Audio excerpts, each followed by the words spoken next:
안녕하십니까. 교과서 읽어주는 남자 김영선입니다. 오늘 우리 한국 근현대사 수업 6번째 시간 함께 시작하도록 하겠습니다. 이 대단원 근대 국민국가 수립운동, 이 중단원 동아시아의 변화와 근대적 개혁의 추진, 이 소단원 문호 개방과 개화 정책의 추진. 다시 2번 시간 가도록 하겠습니다. 교과서는 108쪽부터 110쪽까지 보도록 하시겠고요. 학습 목표 하나씩 읽어보도록 하겠습니다. 개항 이후 조선 정부가 추진한 개하 정책의 내용을 제시할 수 있다. 두 번째, 위정척사 운동의 전개 과정과 특징을 설명할 수 있다. 자, 우리가 1876년 강화도 조약, 또 다른 말로 조일수호 조규로 인해서 개항을 한 이후에 개화 정책을 꾸준히 펼쳐나가게 되는데, 어쨌든 개항이든 개화가 됐든 꾸준히 그것을 반대해왔던 움직임도 있었습니다. 그게 바로 위정척사 운동이 되겠죠. 자, 오늘 연표 하나 보시면요, 76년 강화도 조약, 그리고 80년도 통리기무암은 설치, 통리기무암은 이렇게 읽어주셔야겠죠. 끊어서 1881년 별기군 창설, 82년 조미 수호 통상조약, 미국과도 조선이 수호 통상조약을 맺게 되었다라는 것입니다. 자, 오늘의 용어는 통리기무암은 조미 수호 통상조약, 그리고 위정척사, 이렇게 대별해서 보도록 하겠습니다. 자, 첫 번째 보면요, 바로 강화도 조약 그 이후의 이야기가 나와 있습니다.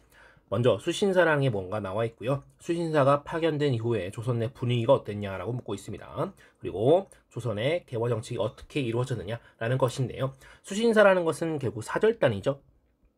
사절단인데 조선에서 일본으로 갔던 사절단을 의미합니다.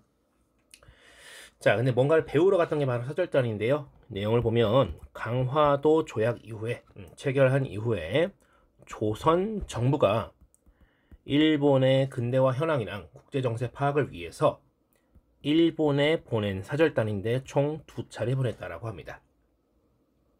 다녀와 보니까요, 개화가 시급하다는 것을 느끼게 됐고요. 근데 방법은 청나라의 방법인 청나라 양무운동을 본따서 동도 서기라는 것을 원칙하에 개화 정책을 추진하게 됩니다. 동쪽의 도를 그대로 지키면서 서쪽의 기술을 사용한다는 뜻이겠죠. 서쪽의 그릇이라는 뜻이기도 합니다.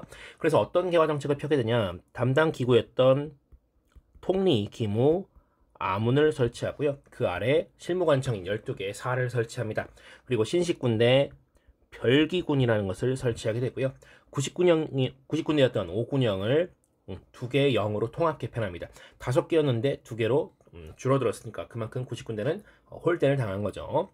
자, 일본에 또 뭐를 보내냐면 조정의 높은 신료들을 중심으로 한 조사 시찰단을 몰래 파견해서 실제로 수신사 때 가서 일본이 뭐 보여주고 싶은 것만 보여줬을 수도 있잖아요. 그런 것들 말고 일본이 보여주기 싫었던 면도 봐야 되지 않냐. 그래서 숨어서 들어간 몰래 파견했던 조사 시찰단도 있었다라는 것이고요.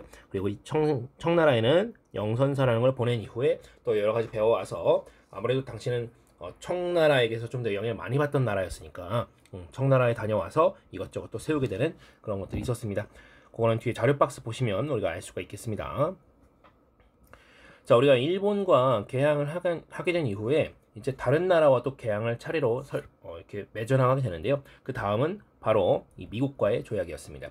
보시면요, 조미수호 통상조약 체결의 배경을 묻고 있는데요. 먼저는 아무래도 청나라의 권고가 있었고요. 그리고 황준헌, 어떤 문제에서는 황중셴이라는 이름으로 명칭으로 나오기도 합니다. 이 사람이 청나라 사람인데요. 당시에 일본에 있었던 외교관입니다. 조선 책략, 이 난국을 헤쳐나가려면 조선은 이러한 책략을 세워야 돼 라고 했던 그런 어떤 오지랖 넓은 책이었죠. 이 책을요, 황준헌이 2차 수신사로 갔던 김홍집에게 선물로 줍니다. 이걸 좀 읽어보시게 라고 해서 김홍집이 이걸 가져오게 되죠. 조선에 가져오자 난리가 납니다. 황준센에 있었던 이 조선 책략의 내용은 결론적으로는 미국과 조약을 체결해야 된다는 내용이었어요.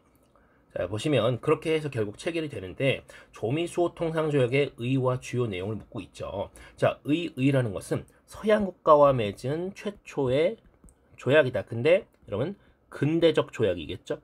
근대적 조약이라는 거 한번 체크해 주시고요. 자, 내용을 보면요, 우리 수업 시간에도 다뤘지만 거중 조정이라는 조항이 있습니다. 거중 중간에 거하면서 조정해 주겠다. 그러니까 만약 조선이 어떤 다른 나라와 좀 어떤 마찰이 있을 때 미국이 사이에 껴서 이렇게 서로 조정해 준다, 중재해 주겠다라는 얘기고요. 반대로도 마찬가지고요. 자, 그런 게 거중 조정이라는 내용이고요. 자, 수출입 상품에 대해서 관세 조항이 들어가야 돼요. 이전에 우리가 조일 무역 규칙이라는 걸 배웠을 때 참고로 적어두세요. 조일 무역 규칙 할 때 여기에 무관세가 돼버리잖아요, 그렇죠? 무관세. 근데 나중에 이 조미소 통상조의 관세 조항이 이 조일 무역 규칙의 무관세 사항에 대해서 영향을 미치게 됩니다. 자, 그리고 여기에도 역시 불평등 조항이 있었는데요. 영사재판권이 있고요. 그리고 최혜국 대우 조항이 있었죠.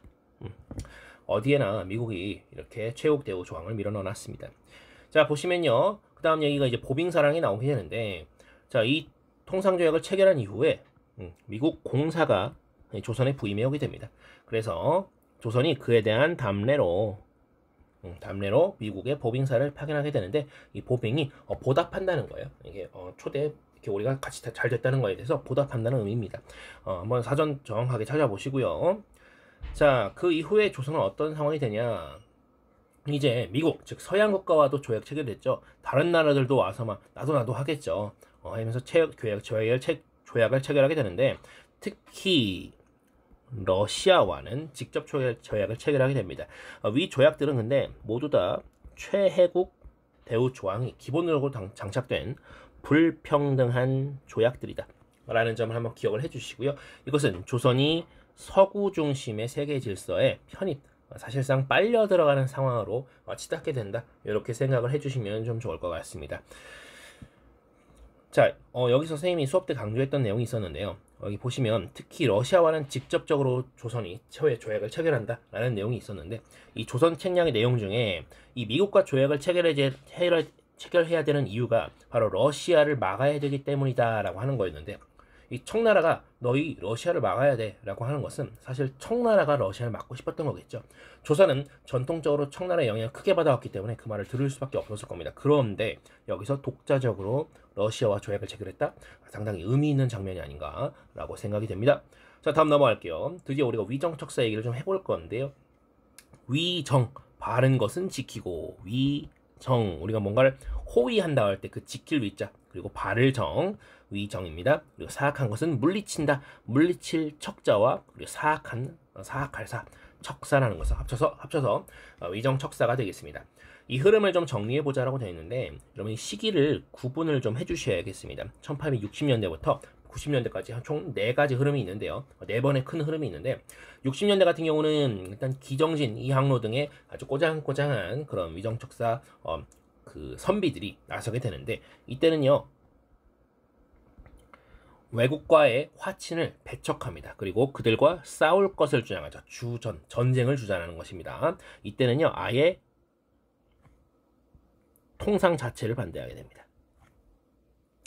뭐 개항이나 개화가 이런 수준이 아니라 아예 거래하는 것조차 반대한다는 얘기가 되겠죠. 자, 이때 상황은요 바로 병인양요가 일어나고 있는 그런 상황이었습니다.